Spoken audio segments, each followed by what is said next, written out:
this is Bob Kay from the AMD World Championship. I have with me today Minna and Gordon from Unique Custom Cycles.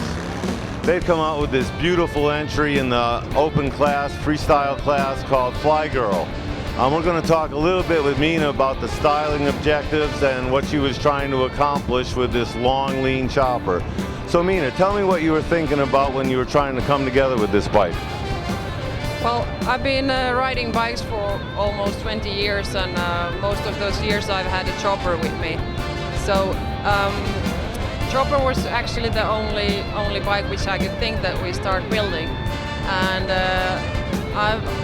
during all these years riding, I've been looking at other bikes, how they are, and trying to search for my own style. And in this bike, there comes these two styles which I love a lot together, and the other one is Swedish style, really clean line chopper, a little bit more new technique, and then on the other side some old school stuff from Finland, like front end kickstart, jockey shift, and they all get together in this bike nicely. Well, I think nicely is a good word. You've really done a nice job here.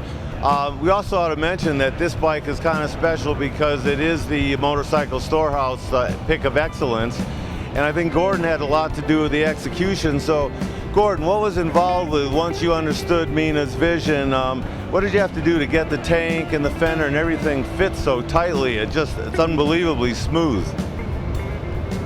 I just have to make it. It's handmade, everything, to make it fit the bike. We started to build the frame, and after that I just put one piece on at a time and make it fit. With this particular frame, it's very clean, it has that Swedish styling to it. Where do you start? Do you start with the engine and move forward or back, or how do you go about when you're hand making a frame and you got a vision in mind? It's make a frame from experience. You need to stretch it up and break it out, and yeah, that's how we start. And we make a fork that fits, and we knew what size wheels we wanted from the beginning, so it's experience, I think. We know how to make a frame fit this wheel and this fork. Gordon certainly has a lot of experience. I've personally known him. He's done some bikes for me in the past, and he really has a good understanding of how the geometry has to end up. So what about the drivetrain here? We have a very classic drivetrain, old style S&S. Tell me a little bit about some of the choices of why you chose this particular engine and some of the components of it. From the beginning it was supposed to be a shovel head, and so I bought an old shovel head. It's 78 shovel head, but the only thing left from it now is the cases. Everything else is changed.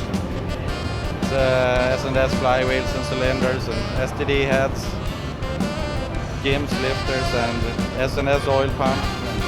Yeah, I changed everything but the cases. Yeah, for me, I think that the engine is the soul of the motorcycle, and also for chopper, the engine has to be beautiful. I couldn't imagine that there could have been sitting in this bike some new engine like Evolution or Twin Cam. It just doesn't fit, and that was where we began. And then when we noticed that the shovel head it's not big enough, or it doesn't actually fit here, then Gordon started to look for another solution, and that's how we came up with this pan head. And actually pan head was what I wanted first, so I finally cut it. Well, obviously pan head is the essence of traditional styling.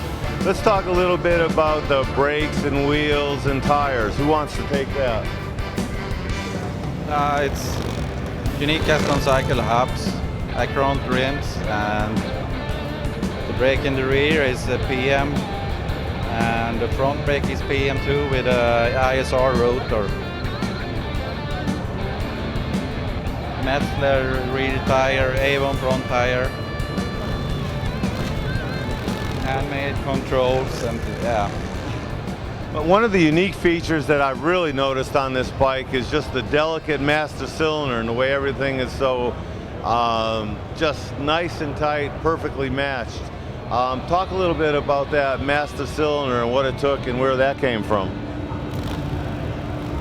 For the foot controls? On the handlebar? That's Grimeca. It's Spanish. And I think it looks clean enough. So I just put it on like it was. I just polished it. I haven't changed anything on it. It's just the stock hand control. You know, just another example of experiencing, knowing how to match the different components. Minna, is there anything else about this bike that's real special that went into the design that you know of?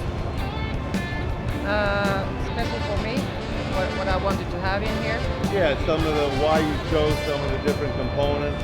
Yeah, well, I don't know, it's hard to say why. I knew that from the beginning that I want to have what is this in English again? Springer. Springer. Sorry. And I knew that I want to have that jockey shift because that's how we get a much cleaner line here. And it's also pretty cool when you're driving. Very cool. Very cool. So this is the essence of Chopper as far as I'm concerned. The execution is flawless. Everything is smooth. Something like this obviously doesn't just fall together, and these aren't off-the-shelf products. How long does it take to do a project like this? It took me almost 2 years. Maybe around 900 hours, I think. So that's just an example of the dedication that the builders of the AMD World Championship have. And we'd like to thank both of you for taking the time to meet with us today and explain this beautiful chopper. Thank you, Minna. Thank you, Gordon. Hello, I'm Shelby, and you're watching the AMD World Championship of Custom Bike Building vidcast. We're sponsored in part by Flathead Power by S&S, Motorcycle Storehouse, Arlen Ness.